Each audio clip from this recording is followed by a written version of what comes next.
बाहाघर को करने को चाहूले नियारा समस्ते तो गाड़ी घोड़े आसती हेले जेसीबी रे केही बर केबे आसीना जहाँकि ओडिशा रे प्रथम थर होची बर बाहा हेबाकू जाइछि जेसीबी रे एभली करी बर मध्य बेस खुशी थिबा कहिसंती। आपण माने अनेक विवाह पई बरजात्री देखिथिबे कि गाड़ी को फूल रे सुसज्जित करी विवाह पई जाइथाय तो आउ किए बलद गाड़ी रे जाइथाय तो आउ किए घोड़ा गाड़ी रे भी जाइथांती हेले एमिति एक बरजात्री देखिबाकू मिलिछि जहाँकि नियारा भावरे विवाह करछंती जहाँकू देखि लोके भी ताज्जुब हो जाइछंती।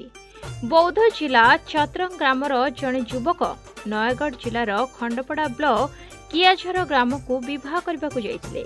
हेले बड़ आश्चर्यर कथा जे बर ठीक कार कि घोड़ा गाड़ी नुहे बरम जेसीबी रे बसी कन्या घर को बाहाबा पई जाइथिले।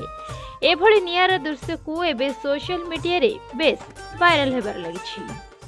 मो सान भाई बहुत इच्छा थी कि मो बड़ भाई बाहागर हेले मुझे जेसीबी प्रशासन में बाहागर ने तेणु मो सान भाई इच्छा को सम्मान जन कि जेसीबी बाहर जाइली आ सान भाई कहला समस्त कार रे कि घोड़ा रे जाऊँ गोटे किसी यूनिक करी मो बड़ भाई बाहागर से सी कहला भाई कि जेसीबी प्रशासन में मुझे बाहागर ने से मो सान भाई इच्छा को सम्मान जन कि मु जेसीबी बाहर जाइली।